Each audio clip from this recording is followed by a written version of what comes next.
অবশেষে দাদুর বিয়ের মহাপর্বে এসে পড়েছি আমরা। এই এপিসোডটা একদম সকাল থেকে রাত পর্যন্ত ফুল প্যাকেজ।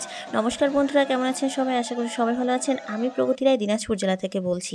সকাল সকাল ঘুম ভেঙে চোখে ঘুম আর হাতে মেহেদি, আমি তো শাস্তি ব্যস্ত, আর এদিকে পাত্র আমার তো কম্পালসারি পার্টনার, তাই না?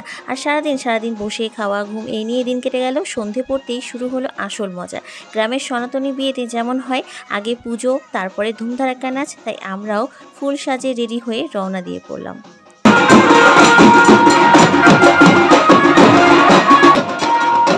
দলটা তো নাচে গানে একেবারে বিয়ের কনসার্ট বানিয়ে দিল। সব নাচ দেখাতে পারলাম না, রিলসে দিয়ে দিব অবশ্যই। এর ফাঁকে একটা কথা বলে নেই, আমার আইডির নাম হচ্ছে প্রগতি রায়। প্রগতি রায় সার্চ দিলেই কিন্তু ওখানে আপনার রিলসে অনেক নাচ গান ভিডিও দেখতে পারবেন। সো নাচানাচির পরে হ্যালো এভরিওয়ান, কেমন আছেন সবাই? আশা করি সবাই ভালো আছেন। তো আজকে আমরা চলে আসছি একটা বিয়ে বাড়িতে, আর সাথে আজকে চলে এসেছে আমার বোন, যে আমার ছবি তুলতে তুলতে মোটামুটি ক্লান্ত। আর আমাদের অবস্থাও দেখো, পুরো ঘেমে অবস্থা শেষ।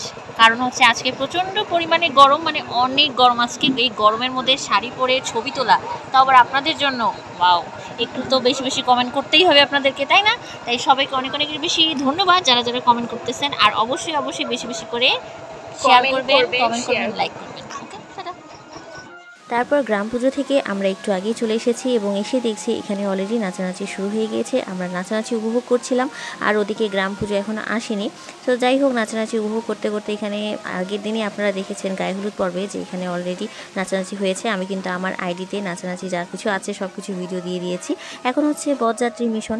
সনাতন ধর্মের নিয়ম অনুযায়ী বরযাত্রীতে বের হওয়ার আগে কিন্তু পরিবারের সবার আশীর্বাদ নেওয়া হয়, মানে মন্দিরে মন্দিরে সব জায়গাতে পুজো দেওয়া হয় যেন যাত্রাপথ শুভ হয়।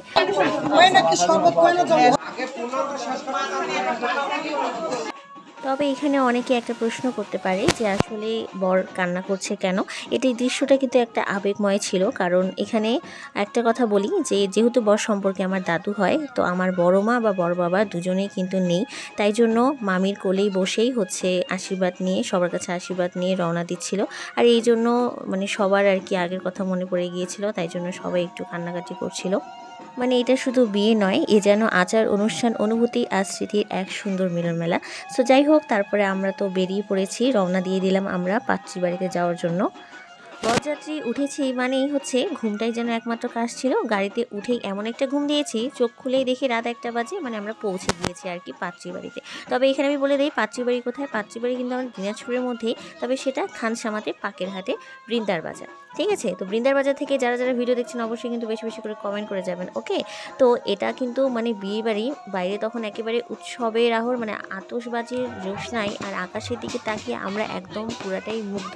আমি এখানে আপনাদের জন্য কি সুন্দর ভিডিও করছি। তবে এই যে উপরে দেখা যাচ্ছে বাঁশের একটা গাছ ছিল মেবি, তার জন্য ভিডিও করতে পারছিলাম, তাই জন্য আপনাদের জন্য একটু সামনে গিয়ে সুন্দর করে ভিডিও করছি। এখানে এত সুন্দর লাগছিল আমাকে ওয়েদারটা, জাস্ট ওয়াও। আর এদিকে পাত্রীপক্ষ বরকে নিয়ে যাচ্ছে খুব সুন্দর করে। আর আপনি তো জানেনই বরণ মানে তো একটু টাকা পয়সার ইস্যু থাকেই, সব ম্যানেজ হয়ে গেল। তবে বরকে নিয়ে যাওয়া হলো বিয়ের মণ্ডপে একেবারে রাজার মতো করে। আর এদিকে আমি তো আগেই বলেছিলাম আজকের এপিসোড এখানেই শেষ। বরযাত্রীর ঘুম থেকে শুরু করে আতশবাজি আর বরণ সব কিছু থাকছে আজকের গল্পে। কিন্তু মণ্ডপে আসলে কি হলো, বরযাত্রী আসার পর কি হলো, সেটা জানতে হলে পরবর্তী এপিসোডে অবশ্যই চোখ রাখবেন। ধন্যবাদ সবাইকে।